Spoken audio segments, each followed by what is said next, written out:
नमस्कार दोस्तों, बहुत बहुत स्वागत है आज के इस वीडियो में। ईपीएस 95 पेंशन धारकों के लिए गुड न्यूज निकल कर आ रही है, जिसके तहत केरला हाईकोर्ट द्वारा जो फैसला दिया गया था कि सभी कर्मचारियों की उनकी पूरी सैलरी के हिसाब से पेंशन का भुगतान किया जाए। ईपीएफओ ने इस फैसले के अगेंस्ट में सुप्रीम कोर्ट में याचिका दायर की थी। इस याचिका को सुप्रीम कोर्ट ने खारिज कर दिया है। इसकी वजह से ईपीएस 95 पेंशन धारकों को बढ़ी हुई यानी उनकी उच्चतम सैलरी पर पेंशन मिलने का रास्ता साफ हो गया है। तो इसी के बारे में जो है दोस्तों, आज हम इस वीडियो में पूरी जानकारी लेने वाले हैं। इस फैसले से आपकी पेंशन पर कितना असर होने वाला है, आपकी पेंशन जो है वो कितनी बढ़ने वाली है, तो इसी के बारे में अभी हम इस वीडियो में जानने वाले हैं। तो आप जो है दोस्तों इस वीडियो के साथ अंत तक बने रहिए, ताकि ये जो इम्पोर्टेंट अपडेट ईपीएस 95 पेंशन धारकों की पेंशन बढ़ोतरी के संदर्भ में निकल कर आ रहा है, तो इसकी जानकारी आपको पूरी तरह से मिल सके। और अगर दोस्तों आपने अभी तक इस वीडियो को लाइक नहीं किया है, तो अभी से इस वीडियो को लाइक कर दीजिए और बाकी ईपीएस 95 पेंशन धारकों के साथ भी शेयर कीजिए, ताकि ये जो इम्पोर्टेंट अपडेट सुप्रीम कोर्ट द्वारा दिया गया है, तो इसकी जानकारी बाकी पेंशन धारकों को भी मिल सके। और अगर आपने चैनल को अभी तक सब्सक्राइब नहीं किया है, तो आगे भी ऐसे अपडेट जानने के लिए चैनल को सब्सक्राइब कर लीजिए और उसके बाद बेल का बटन आएगा, उसे भी आप प्रेस कर दीजिए, ताकि जो आने वाले अपडेट है वो किसी भी तरह से आपसे मिस ना हो सके।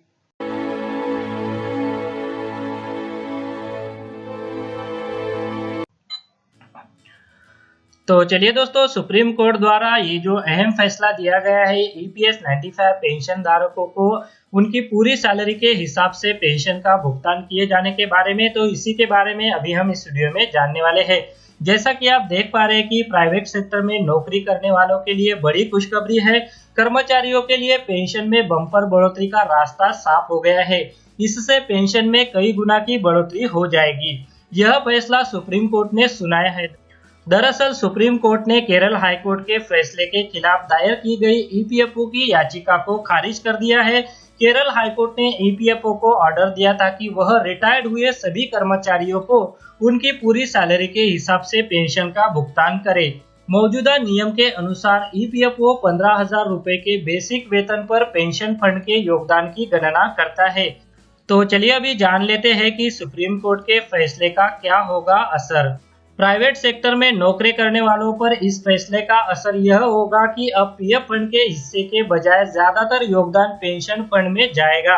हालांकि इससे पीएफ के हिस्से में कमी आएगी, लेकिन पेंशन का योगदान इतना बढ़ जाएगा कि इस कमी को पूरा कर देगा।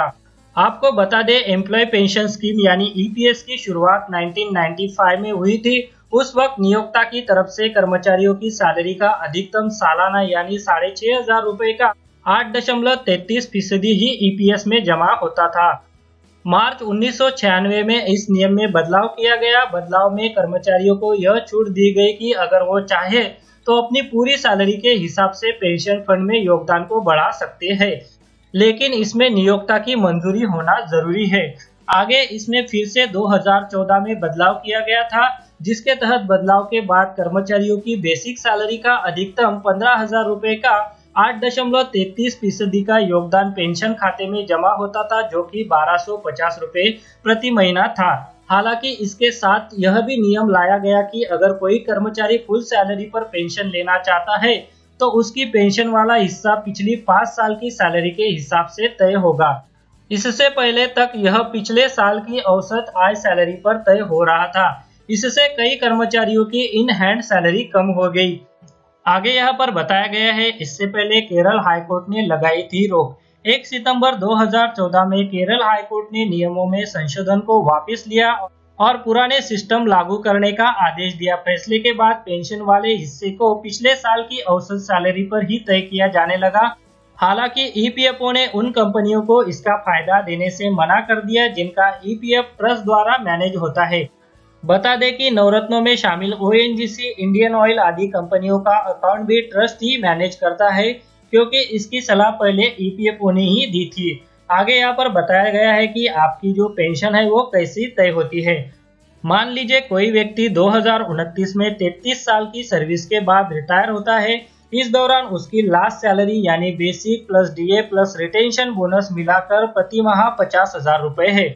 मौजूदा सिस्टम के हिसाब से पेंशन फंड में उसका 15,000 रुपए का 8.33% पेंशन फंड में जमा होता है। लेकिन प्रस्तावित सिस्टम के हिसाब से पूरी सैलरी पर पेंशन का 8.33% जमा होगा। तो चलिए अभी जान लेते हैं कि आपकी पेंशन की गणना जो है वो किस तरह से किए जाए। यहाँ पर जो दो एग्जाम्पल दिए गए हैं, जो कोर्ट ने फैसला दिया है उससे पहले और कोर्ट के फैसले के बाद जो है वो आपकी पेंशन कितनी हो पाएगी।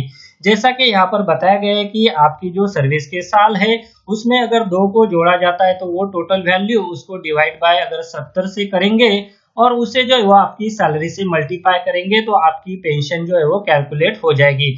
तो चलिए अभी जान लेते हैं कि कोर्ट के आदेश से पहले जो है वो आपकी सैलरी के हिसाब से आपकी पेंशन जो है वो कितनी होगी। अगर आप मान लीजिए आपकी जो सर्विस है वो 18 साल की है, उसमें अगर 1.1 रिटेंशन बोनस का फैक्टर जोड़ा जाता है, उसे कुल मिलाकर 70 से डिवाइड करते हैं और जो वैल्यू आती है उसे अगर 6,500 रुपए से गुना किया जाता है तो आपकी जो पेंशन है वो 1773 रुपए हो जाएगी। तो यहाँ पर जो है दोस्तों ये जो डिटेल फार्मूला है, मैं इसका लिंक भी आपको वीडियो के डिस्क्रिप्शन में देने वाला हूँ, वहां से आप ये डिटेल फार्मूला देखकर आपकी पेंशन भी कैलकुलेट कर सकते हैं।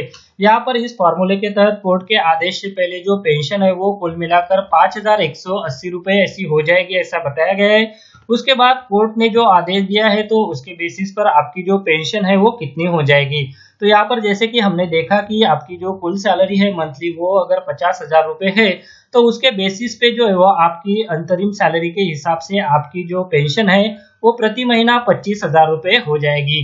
तो यहाँ पर जो है दोस्तों इन दोनों फार्मूलों को मैं वीडियो के डिस्क्रिप्शन में भी देने वाला हूँ, उस लिंक पर आप क्लिक करके ये दोनों फार्मूले एक्सेस कर सकते हैं और आपकी जो पेंशन है वो आसानी से कैलकुलेट भी कर सकते हैं। तो चलिए अभी जान लेते हैं कि सुप्रीम कोर्ट ने इससे पहले जो आदेश दिया है तो वो क्या है। पिछले महीने सुप्रीम कोर्ट ने अपने फैसले में कहा कि कर्मचारियों के भविष्य निधि की गणना में स्पेशल अलाउंस को वेतन का मूल हिस्सा माना जाए। मतलब अब मूल वेतन महंगाई भत्ते के साथ स्पेशल अलाउंस के आधार पर ईपीएफ की गणना की जाएगी।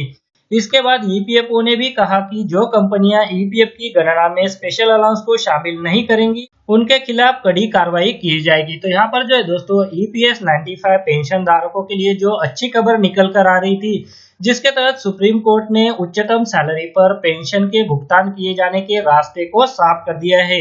इससे प्राइवेट सेक्टर में काम करने वाले कर्मचारियों और ईपीएस 95 पेंशन धारकों को फायदा होने वाला है, जिसके तहत अभी इन पेंशन धारकों की जो पेंशन है वो कई गुना बढ़ जाएंगी। अगर दोस्तों आपको ये वीडियो अच्छा लगा है तो इस वीडियो को लाइक जरूर कीजिए और दूसरों के साथ भी शेयर कीजिए, ताकि ये जो इम्पोर्टेंट अपडेट निकल कर आ रहा है इसकी जानकारी बाकी पेंशन धारकों को भी मिल सके।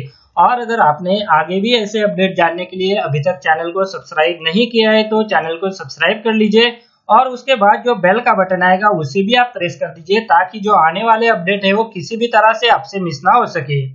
इस वीडियो को देखने के लिए आपका बहुत बहुत धन्यवाद। अगर आपको कोई सवाल है या फिर कोई कमेंट है तो आप इस वीडियो के नीचे जो कमेंट बॉक्स है वहाँ पे कर सकते हैं। और साथ में दोस्तों अगर आप मेरे चैनल पे पहली बार विजिट करें तो मेरे चैनल को सब्सक्राइब कीजिए और जो उसके बाद बेल का आइकॉन आएगा उसे भी आप प्रेस कर दीजिए, ताकि मेरे जो आने वाले वीडियोज़ है वो सबसे पहले आपको देखने को मिल सके।